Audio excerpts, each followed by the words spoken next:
In 2008, while banks collapsed and governments quietly printed trillions, something strange appeared online. No press release, no CEO, just a white paper posted to a small cryptography forum. It didn't promise profit. It didn't ask for trust. It proposed replacing the most powerful system on Earth, money itself. While the world panicked, this invisible creation asked a dangerous question: what if money didn't need permission to exist? That question was Bitcoin.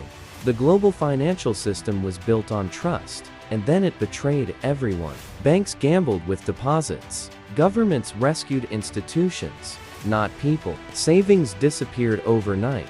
Ordinary workers paid for elite mistakes. Bitcoin was born inside this anger. Its first block carried a hidden message referencing a bank bailout headline. This wasn't accidental. Bitcoin wasn't software, it was a response. A refusal to accept that collapse was normal.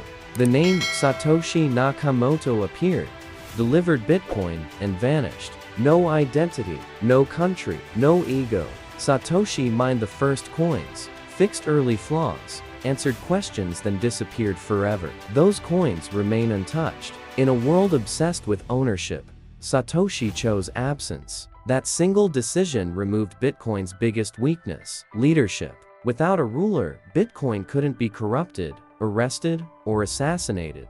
Bitcoin removed trust from money. Instead of believing banks, users verified math. Transactions were broadcast, verified, and locked into a public ledger. No single server, no master switch. Thousands of independent computers agreed on the truth. Cheating required controlling most of the network, nearly impossible. This architecture made history permanent. Once written, could not be erased. Money had never worked like this before. In the beginning, Bitcoin had no value. People mined it for fun. Forums laughed. Coins were lost, deleted, forgotten. One man famously spent 10,000 Bitcoin on pizza. But quietly, something was happening. More people joined. The network grew stronger. Every new participant made it harder to kill. Bitcoin didn't grow because it was useful, it grew because it refused to die. For years, Bitcoin was dismissed. Media called it a scam. Economists called it impossible. Governments ignored it. Price crashed again and again. Each time, people declared it dead.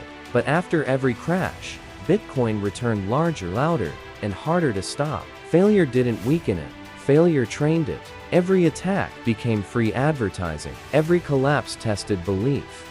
Unlike traditional money, Bitcoin had rules that couldn't be changed. Only 21 million coins would ever exist. No emergency printing. No political override. This fixed supply created something rare: digital scarcity. As demand grew, supply didn't bend. Every 4 years, new Bitcoin issuance was cut in half. These halvings shocked markets. Bitcoin wasn't reacting to humans, humans were reacting to Bitcoin. Once Bitcoin reached billions, it couldn't be ignored. Governments panicked. Some banned it. Some taxed it. Some tried to control it. But Bitcoin kept moving across borders freely. No passport, no permission. While currencies inflated, Bitcoin stayed mathematically honest. That scared institutions built on control. For the first time, money existed outside the state.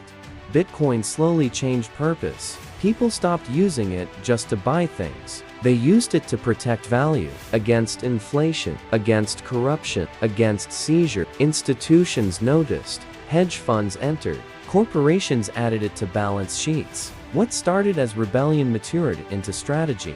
Bitcoin wasn't replacing money, it was exposing its weaknesses. Critics attacked Bitcoin's energy use. Supporters argued it used wasted power. The truth was complex. Bitcoin consumed energy, but it also demanded honesty. It paid for security with electricity, not trust. Every system has a cost. Banks just hide theirs. Bitcoin made its cost visible. That transparency forced a debate no one wanted to have. What is financial freedom worth? Bitcoin became more than code. It became culture. Memes, mantras, hodl, don't trust, verify. People didn't just buy Bitcoin, they defended it. Belief hardened through crashes and recoveries. Each cycle separated tourists from believers. What remained wasn't hype. It was conviction. Bitcoin survived because people chose to keep it alive. Bitcoin has no final chapter, no CEO roadmap, no shutdown date. It runs as long as people run it. Every block added is another vote of confidence. It doesn't promise success. It promises sovereignty. That's why it terrifies systems built on dependence. Bitcoin isn't asking to be accepted. It's waiting to be understood. So remember how the story began: a financial collapse, a nameless creator, and a silent rebellion written in code. Now, here's the question that loops it all back.